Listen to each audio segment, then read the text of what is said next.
In this episode, making robots easy to use and answers to lingering questions about AeroMobil's flying car debut. This is your Manufacturing Minute.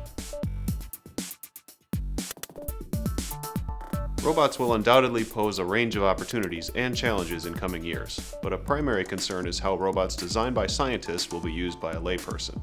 Conventional methods require roboticists to adjust a system of virtual rings and arrows across two computer screens to tell robots exactly what to do.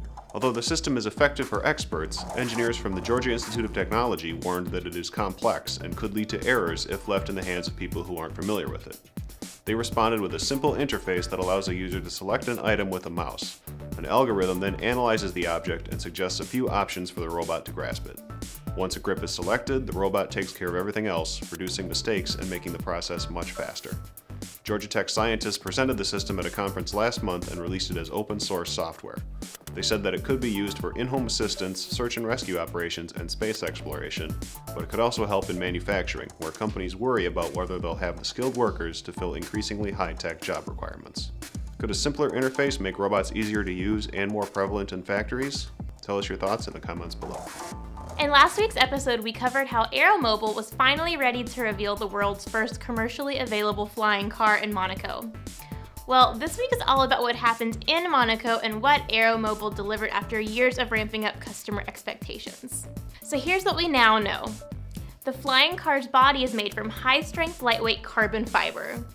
Behind the passenger cell is a 300 horsepower turbocharged 2-liter 4-cylinder engine that drives a variable pitch pusher propeller in flight. When on the ground, that same engine then acts as a generator that powers a pair of electric motors on the hybrid automobile. Yep, it's a hybrid, and the best part is you don't have to charge it either. The AeroMobil team says hybridization solved the problem of having to build an engine that meets emissions restrictions for both aircraft and automobiles. Also, yes, the flying car is actually both a fully functional 4-wheel automobile and an aircraft. AeroMobil says that it takes less than 3 minutes for the car to transform in flight, and that the range is about 450 miles as a road car and when cruising at altitude. Okay, so the price. Right now, if you want a flying car, it will cost you between $1.3 and $1.6 million. If that's within your price range, AeroMobil is currently taking pre-orders and says the flying car will be delivered to customers by 2020. So what do you think? Did AeroMobil's flying car live up to years of hype? Tweet me your thoughts at @MNetNews or leave your comments in the section below.